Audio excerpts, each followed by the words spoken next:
The first sign that my perfect marriage was a lie came in the form of a real estate sign. I stood frozen in my driveway, staring at the sold banner plastered across it, my grocery bags slipping from numb fingers. Our house, my dream home, had apparently been on the market without my knowledge. My name is Catherine, and until that moment, I thought I knew everything about my husband Isaiah. 15 years of marriage had taught me his habits, his tells, even the way his left eye twitched when he was stressed. But nothing could have prepared me for what I discovered that afternoon. "There must be some mistake," I muttered, fumbling for my phone. The realtor's number was clearly visible on the sign. 3 rings later, a cheerful voice answered. "Yes, the property at 1542 Maple Grove closed yesterday," she confirmed. "Mr. Lawson handled everything. Such a smooth transaction." My throat went dry. "I'm Mrs. Lawson, his wife." The silence on the other end was deafening. Oh dear," the realtor stammered. "I assumed," he said. "I'm so sorry, I can't discuss this further. You'll need to speak with your husband." I ended the call and walked inside, my mind racing. Isaiah was at work, as usual these days. His laptop sat on the kitchen counter, carelessly left open. We'd always shared passwords. No secrets between us, he'd always said. What a joke that seemed now. My hands shook as I opened his email. The evidence hit me like a physical blow. Correspondence with the realtor, closing documents, wire transfer confirmations. But it was his credit card statements that made my knees buckle. Cartier, Gucci, the Ritz-Carlton, all for someone named Monica.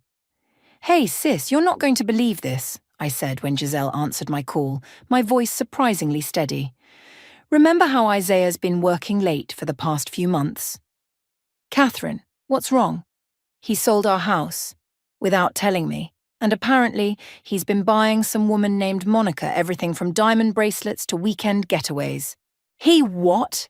Giselle's outrage was exactly what I needed. "I'm coming over. Don't do anything until I get there." But I was already downloading screenshots, forwarding emails to myself, documenting everything. The familiar rhythm of organizing evidence, a skill from my old paralegal days, helped keep the hysteria at bay. A text notification popped up on Isaiah's phone, still synced to his laptop. "Can't wait to see you tonight, baby. The new place is perfect. My finger hovered over the message. I could confront him now, blow everything wide open. Instead, I took a deep breath and closed the laptop.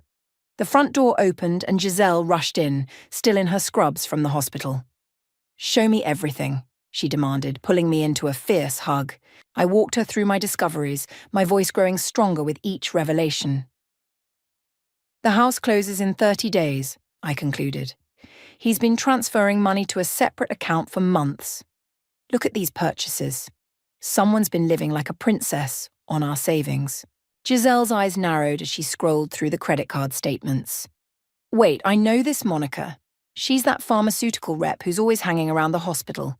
20-something fake everything, drives a white Mercedes." My stomach lurched. I'd met her at Isaiah's company party last Christmas. She'd complimented my dress while apparently plotting to steal my life. "What are you going to do?" Giselle asked. I stood up, straightening my shoulders. "First, I'm going to call Jarrett King. Remember him?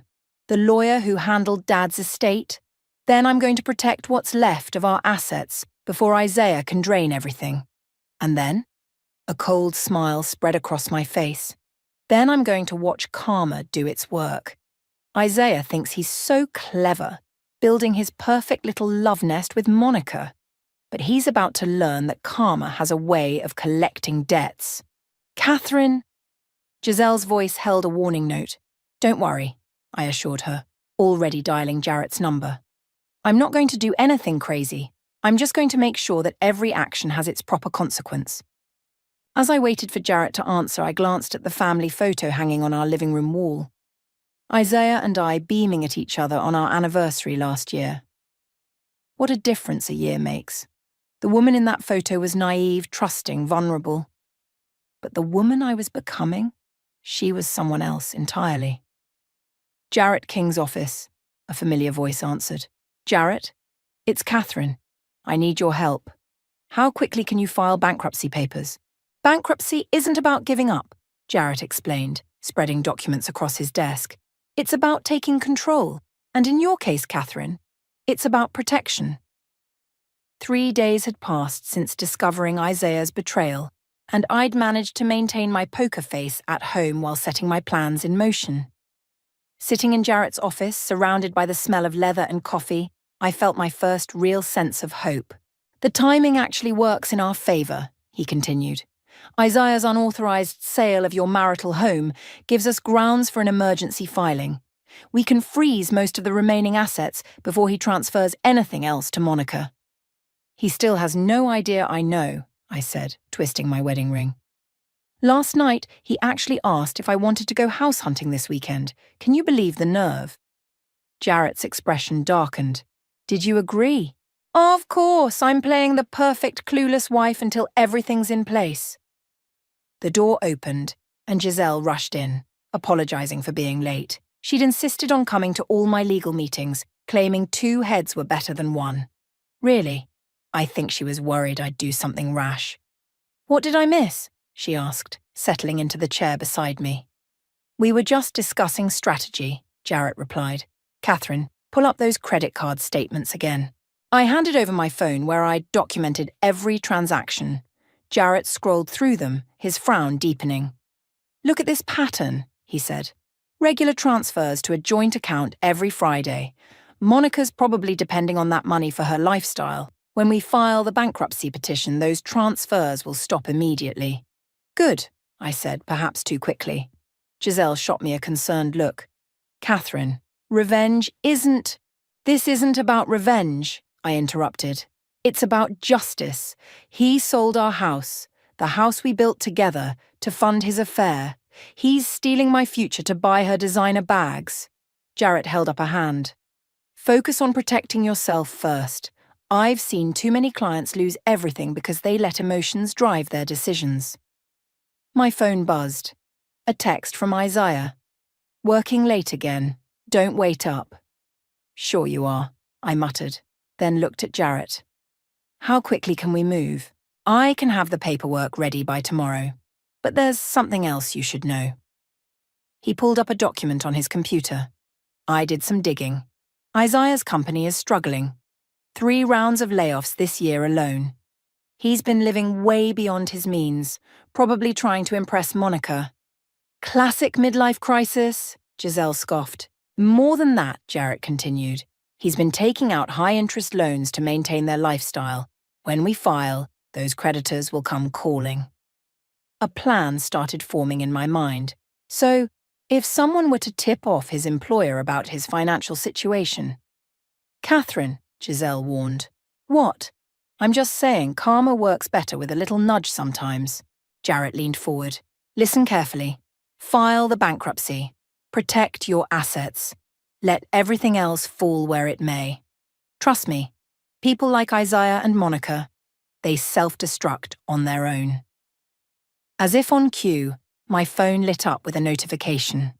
Someone had just tried to use our joint credit card at Tiffany & Co. The charge was declined. It's starting already, I said, showing them the notification. I called the credit card company yesterday, reported suspicious activity. They froze the account. Giselle squeezed my hand.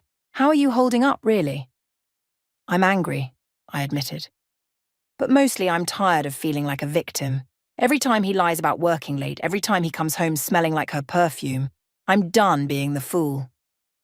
Then let's make sure you come out of this stronger, Jarrett said, pulling out more forms. Sign here and here. Tomorrow we file first thing.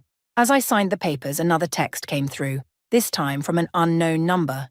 Why isn't the card working? Fix it now. M.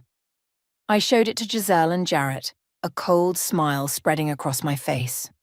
Looks like Princess Monica just discovered her credit line is cut off.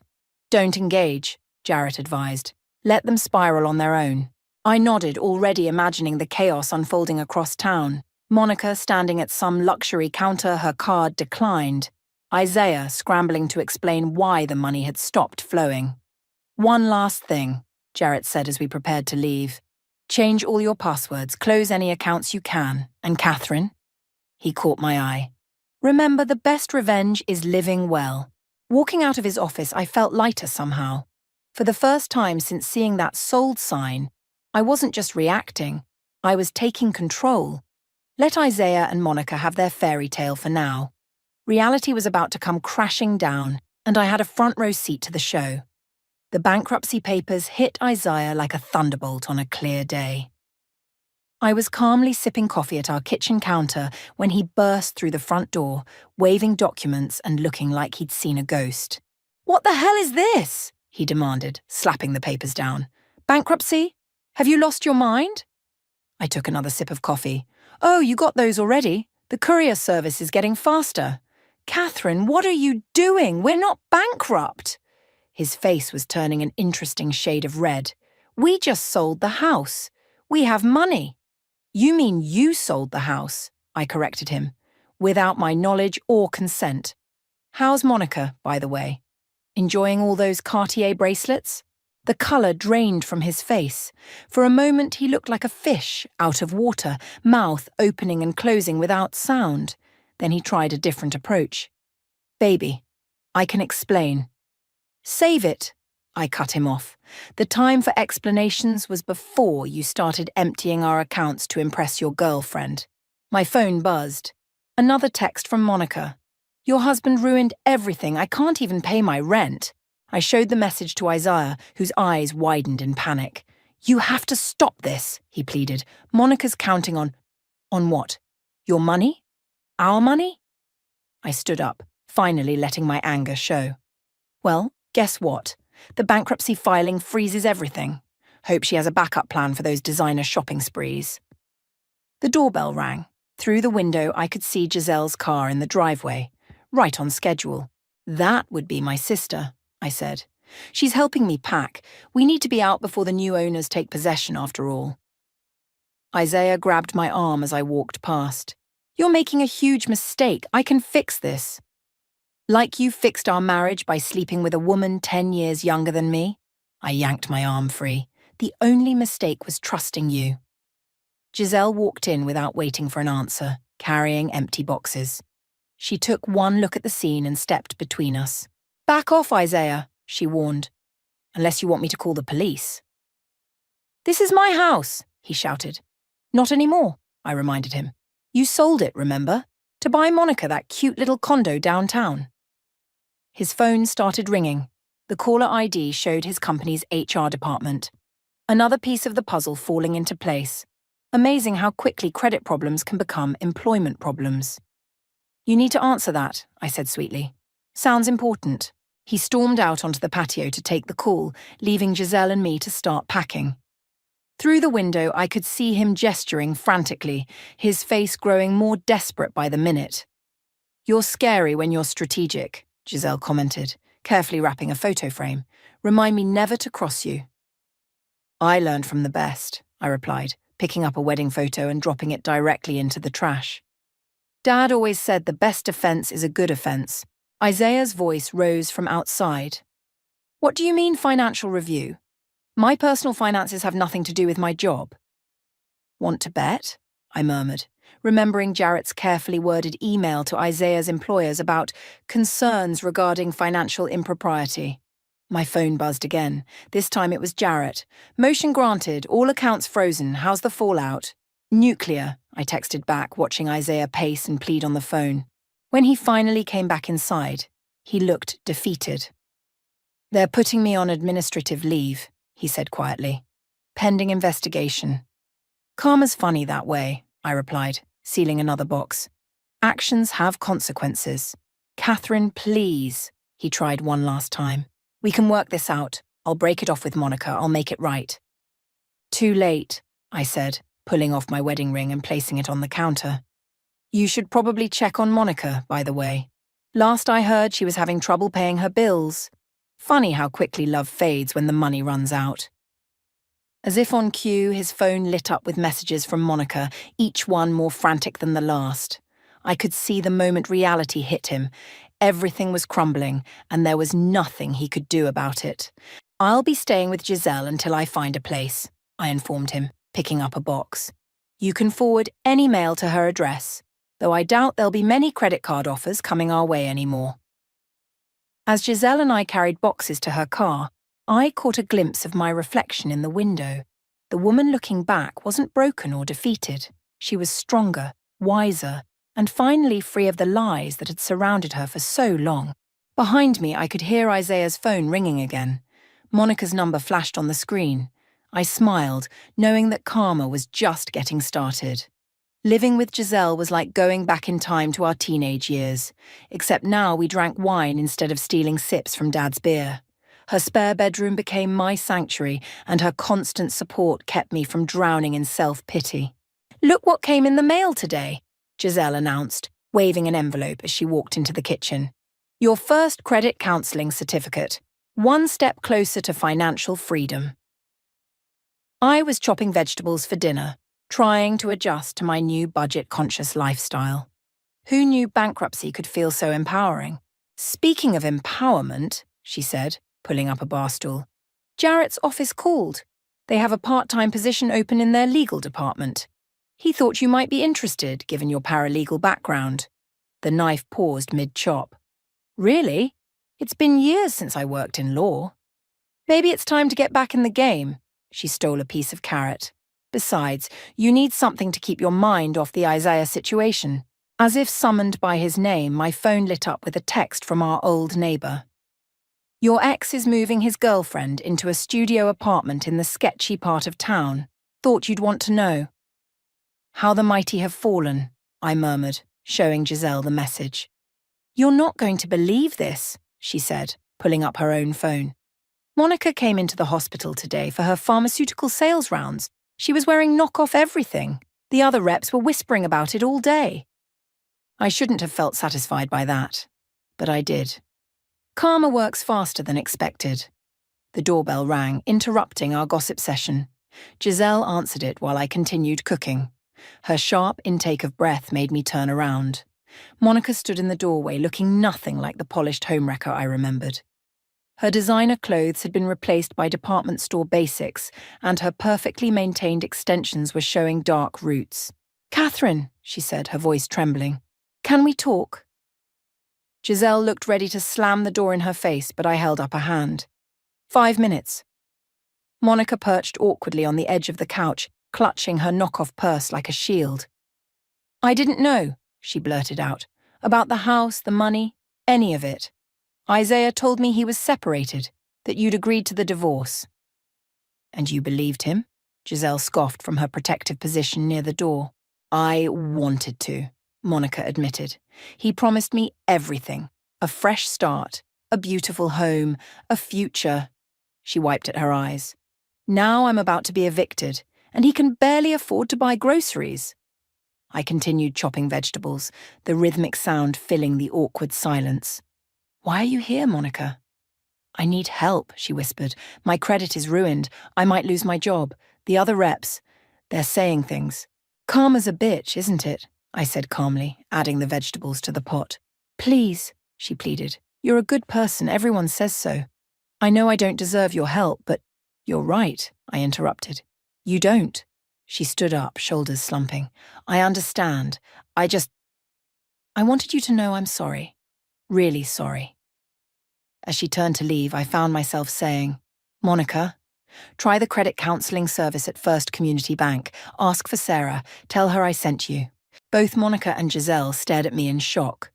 "Why would you help her?" Giselle demanded after Monica left. I stirred the pot thoughtfully, because holding on to anger is exhausting.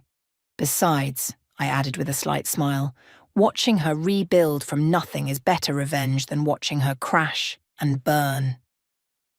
Later that evening, as we sat down to our budget-friendly dinner, Giselle raised her water glass. "To new beginnings?" "To new beginnings," I agreed. "And speaking of which, call Jarrett. Tell him I'll take that job." My phone buzzed one last time that night, Isaiah trying to guilt me into unfreezing accounts. I deleted the message without reading it fully. Tomorrow I'd start my new job, begin rebuilding my credit, and focus on my future. Let Isaiah and Monica figure out their own mess. "You know what Dad used to say?" Giselle asked as we cleaned up dinner. The best revenge is a life well lived.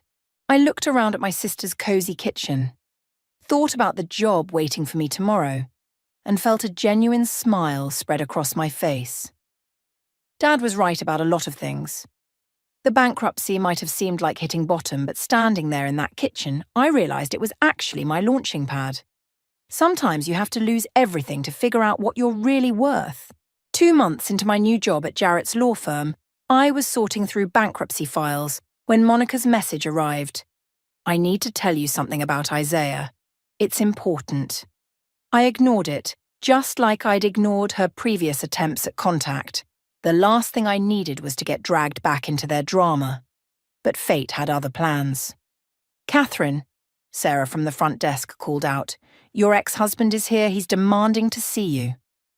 I looked up to find Isaiah standing in the office doorway, looking nothing like the polished executive he'd once been. His designer suit had been replaced by wrinkled khakis and an off-brand polo shirt. Dark circles shadowed his eyes. "We need to talk," he said, his voice hoarse. "Please."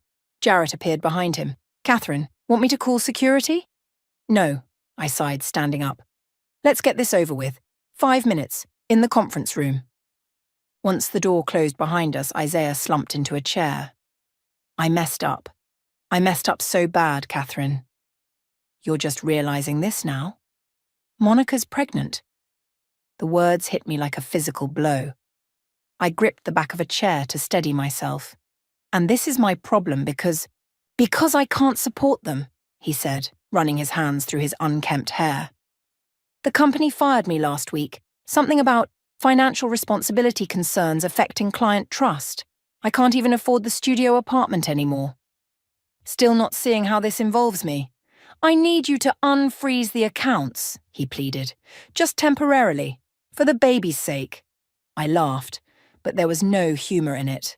"You must be truly desperate to try that angle." "Catherine, please." "No," I cut him off. "You don't get to play the sympathy card. Not after what you did." "I'll lose everything." "Welcome to the club," I snapped. "How does it feel?" A knock at the door interrupted his response. Giselle poked her head in. We'd planned to meet for lunch. "Everything okay in here?" she asked, eyeing Isaiah suspiciously. "Tell her," Isaiah said. "Tell her about Monica." "Oh, you mean about the baby?" Giselle replied coolly. "Yeah, Monica told Catherine weeks ago, right after she found out you were still trying to date other women behind her back." Isaiah's head snapped up. "What?" "That's what she wanted to tell me," I explained, finally understanding Monica's message. "About catching you with someone else. Karma really does come full circle, doesn't it?" He slumped further in his chair. "I can fix this. I just need money to..." "To what?" I interrupted. "Buy your way out of consequences again? That's your problem, Isaiah. You think everything can be solved with money. But guess what? Money's gone, your reputation's gone, and now you get to experience exactly what you put me through." "I'll go to the media," he threatened weakly. "Tell them how you bankrupted us out of spite." Jarrett chose that moment to walk in. "I'd advise against that," he said calmly, "unless you want to explain to a judge how you committed fraud by selling marital property without consent." Isaiah's face crumpled. "What am I supposed to do?" "Get a job," I suggested. "A regular one like the rest of us. Pay your bills, take responsibility for your choices." "The baby. We'll have Monica as a mother," I finished. "And you as..." "Whatever you choose to be. But that's between you and her. I'm done being your safety net." He stood slowly, looking older than I'd ever seen him. "I really loved you once, you know." "No," I replied quietly. "You loved what I could give you. There's a difference." After he left, Giselle wrapped me in a tight hug. "You okay?" "Surprisingly, yes." I gathered my purse for lunch. "You know what's funny? A few months ago, news of their baby would have destroyed me. Now, I just feel sorry for them." "Growth looks good on you," Jarrett commented from the doorway. "Speaking of growth," Giselle said as we headed out, "wait until you hear what Monica did. She's actually following your advice about credit counselling. Sarah says she's their most dedicated client. I thought about Monica, pregnant and struggling, trying to rebuild her life from scratch. About Isaiah, finally facing real consequences, about my own journey from victim to survivor. Maybe some good can come from all this mess, I mused. Like what? Giselle asked. Like learning that rock bottom can be a foundation if you're brave enough to build on it. As we walked to lunch, I deleted Isaiah's number from my phone. His problems weren't mine anymore. I had my own life to rebuild, and for the first time in months, I was actually excited about the future. You might want to sit down for this, Jarrett said, placing a thick folder on his desk. We found something while processing the bankruptcy paperwork. 4 months had passed since Isaiah's office confrontation, and I'd settled into a comfortable routine at the law firm. But Jarrett's expression told me my peace was about to be disturbed. How bad is it? I asked, sinking into the chair. Remember those investment accounts Isaiah claimed were empty? Jarrett opened the folder. They weren't. He'd been funneling money into offshore accounts for years, long before Monica. My stomach dropped. Years? At least 5. He spread out bank statements. And that's not all. We found evidence of systematic fraud. He wasn't just stealing from you. He was embezzling from his company. The door opened and Monica waddled in, now visibly pregnant. I'd invited her to this meeting after she'd reached out, claiming to have important information. Tell her what you told me, Jarrett encouraged. Monica sat carefully, hands protectively over her belly. I found documents in Isaiah's laptop. He's been running a scheme with fake vendor accounts. That's how he afforded everything. The gifts, the trips, the condo. It wasn't just your money he was spending. Why are you telling me this now? I asked. Because he's planning to leave the country, she replied, tears forming. He told me last night. He has a fake passport and everything. He's going to abandon me and the baby. Jarrett leaned forward. We've already contacted the FBI. They're building a case, but they need your help, both of you. My help? Monica's voice cracked. He'll kill me if he finds out I turned him in. He won't find out, I assured her, surprising myself with the protective instinct I felt toward my former rival. We'll make sure of it. Jarrett outlined the plan. The FBI needed documentation, witnesses, and a paper trail. Between my knowledge of our finances and Monica's access to recent information, we could help build an airtight case. There's something else, Monica said quietly. I'm not the first other woman. There were others before me. He had a pattern. Find someone vulnerable, promise them everything, use them to hide money, and then disappear when things get complicated, I finished, pieces clicking into place. Like he's planning to do to you. My phone buzzed, Giselle checking in. I quickly texted back, major developments. Come to Jarrett's office ASAP. We need to move fast, Jarrett said. If he suspects anything. A commotion outside interrupted him.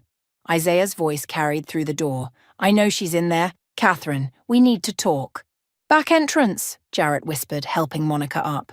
My assistant will take you out. Catherine, keep him distracted. I opened the door to find Isaiah looking wild-eyed and desperate. What do you want now? I need money, he said, pushing past me into the office. Just a small loan. I have a business opportunity. In what country? I asked pointedly. He froze for a split second, long enough to confirm everything. What are you talking about? Drop the act, Isaiah. We know about the offshore accounts, the embezzlement, all of it. You don't know anything, he snarled, but his eyes darted nervously around the room. Actually, we do, Giselle said from the doorway, 2 FBI agents flanking her. And so do they. The colour drained from his face. This is a mistake. The only mistake, one agent said, stepping forward with handcuffs, was thinking you wouldn't get caught. As they led him away, he turned to me one last time. Catherine, please. I can explain everything. Save it for the judge, I replied, watching as they escorted him out. Monica emerged from the back room, shaking. Is it over? Almost, Jarrett said. The FBI will need statements from both of you, but he's not going anywhere now. Giselle hugged me tight. You okay? I nodded, feeling oddly calm. You know what's strange? I actually feel sorry for him. He had everything. A good life, people who loved him, and he threw it all away for what? Money, status. Speaking of money, Jarrett interjected, once the FBI finishes their investigation, there's a good chance they'll recover some of the stolen funds. Both of you may be entitled to restitution. Monica burst into tears. I don't want his money. I just want my baby to have a chance at a normal life. I reached out and squeezed her hand. Then let's make sure that happens. Looking at Monica's tear-stained face, I realized something important. Sometimes the people you think are your enemies are just victims of the same betrayal. And sometimes healing comes from the most unexpected alliances. The courtroom fell silent as Isaiah was led in, wearing an orange jumpsuit instead of his usual designer suits.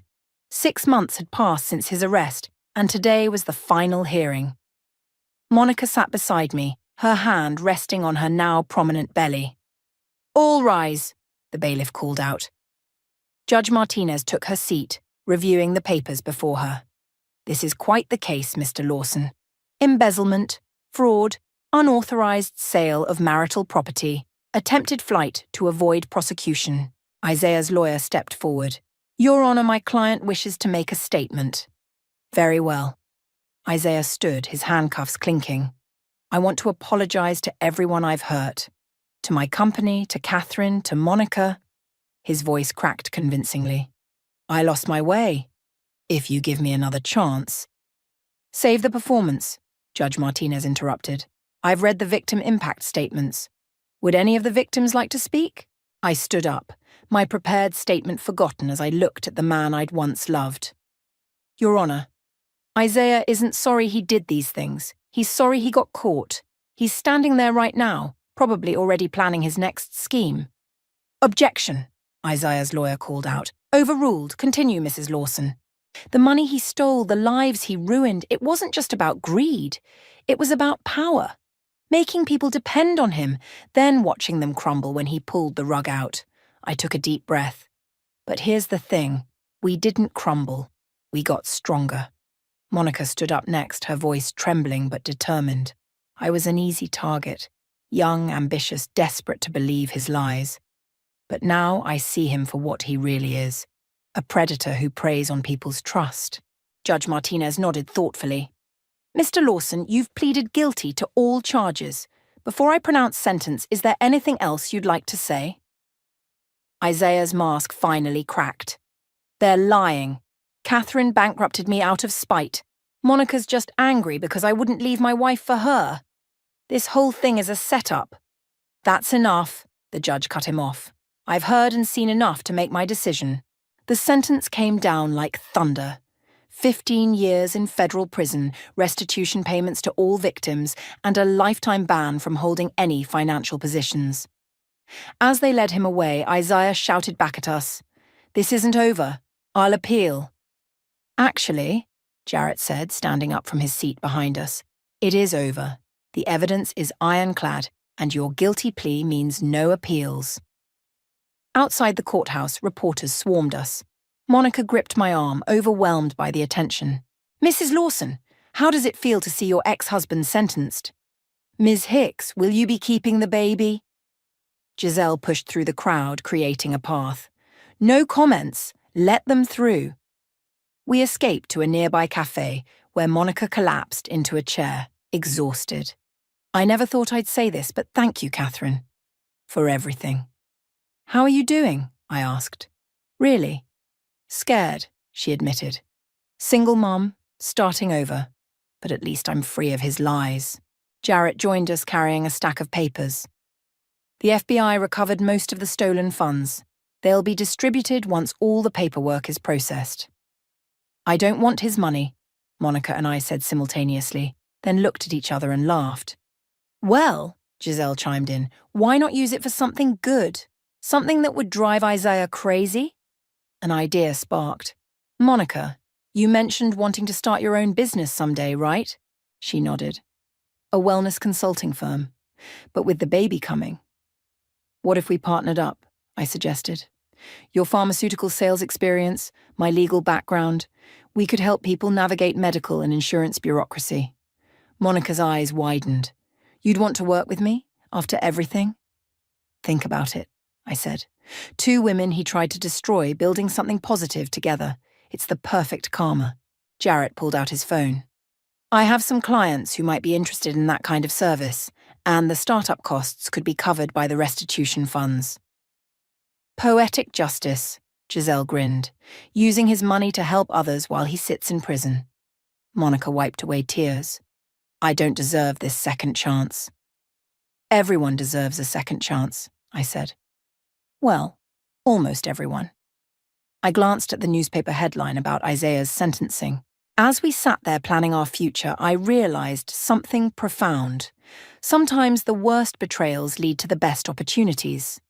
Isaiah had tried to destroy both of us, but instead he'd inadvertently created something stronger than his lies. A partnership built on shared survival and redemption. To new beginnings? Monica offered, raising her water glass. To karma, I replied, clinking glasses. And to writing our own endings. Patient advocacy isn't just about fighting insurance companies, I explained to our newest client. It's about understanding your rights and having someone in your corner. Our office buzzed with activity. Through the glass partition, I could see Monica expertly handling calls while bouncing baby Emma in her carrier. The wellness consulting firm had grown faster than either of us expected, with a steady stream of clients seeking help navigating medical bureaucracy. Catherine? Giselle poked her head in. There's a letter from the prison. My heart skipped. Setting it aside, I finished with my client before opening the envelope. Inside was a familiar handwriting. Dear Catherine, I heard about your success with Monica. Using my restitution money to help others, it's clever. You always were smarter than I gave you credit for. I'm writing because... I crumpled the letter and dropped it in the shredder. Not interested in his latest manipulation? Monica asked, walking in with Emma. Some chapters need to stay closed, I replied, reaching for the baby. How's our littlest team member doing? Growing too fast, Monica smiled. The daycare downstairs is amazing. I still can't believe we pulled this off. Jarrett appeared in the doorway. Ladies, your next appointment is here, and you're going to want to hear this one. A woman entered, clutching a familiar-looking folder. I found your website after reading about your story, she said. My husband. He's doing exactly what Isaiah did. The secret accounts, the mysterious business trips. Monica and I exchanged glances. We'd heard variations of this story before. What's your name? I asked gently. Rachel. And I'm terrified. He controls everything. The money, the house. Not anymore, Monica said firmly, pulling up a chair. Tell us everything. We'll help you create an exit strategy. As Rachel shared her story, I pulled up our resource database. First step, protecting your assets. We have a great legal team and... A commotion outside interrupted us. Through the window, I spotted a familiar face arguing with security. Isaiah's former business partner. Stay here, I told Rachel, stepping out to confront him. You think you're so clever, he spat, building this little empire on his money. Actually, Jarrett said, materializing beside me, they built it on hard work and integrity. Two concepts you might want to Google while awaiting your own trial. The man deflated slightly. The feds are investigating me too. I need... Legal advice? I suggested. Try the public defender's office. We only help victims, not perpetrators. After security escorted him out, Monica joined me by the window. You okay? Better than okay, I smiled. Remember when we thought our lives were over because of Isaiah? And now we're helping other women avoid the same trap, she nodded. Emma will grow up seeing what strong women can do. Giselle brought in coffee for everyone. Rachel's ready to take the first steps. Should I set her up with Sarah at credit counselling? And schedule a meeting with Jarrett, I added. We'll need to move fast before her husband suspects anything. Looking around our office, at Monica confidently soothing both Emma and Rachel, at Giselle coordinating with our team, at the wall of thank you cards from clients we'd helped. I felt a profound sense of peace. Your next appointment's here too, Giselle announced. The support group for financial abuse survivors. The conference room filled with women, each carrying their own story of betrayal and resilience. As Monica and I shared our experiences, I saw hope replace fear in their eyes. Sometimes the worst thing that happens to you, I told them, becomes the foundation for the best thing you'll ever do. And sometimes, Monica added, adjusting Emma's blanket, the person you thought was your enemy becomes your strongest ally. After the meeting, Rachel lingered. I was going to give up, she admitted. Just let him take everything. But seeing what you've built... Take it from someone who's been there, I said. Rock bottom is just the beginning. You're stronger than you know. The day wound down, and as I gathered my things, I found another crumpled letter from Isaiah in my desk. This one joined the first in the shredder, unread. His words had no power anymore. Monica appeared in my doorway. Dinner at Giselle's? Wouldn't miss it, I smiled, grabbing my bag. Hey, Monica. Remember when you came to apologize that first time? God, I was so scared and desperate. Look at us now. We walked out together, passing the sign that read Phoenix Advocacy Partners, rising above financial abuse. Outside, the sunset painted the sky in colours of hope and renewal. We hadn't just survived, we'd transformed our pain into purpose, our betrayal into brotherhood, our ending into a new beginning. And somewhere in a federal prison, Isaiah would never understand that his greatest act of destruction had created something beautiful instead.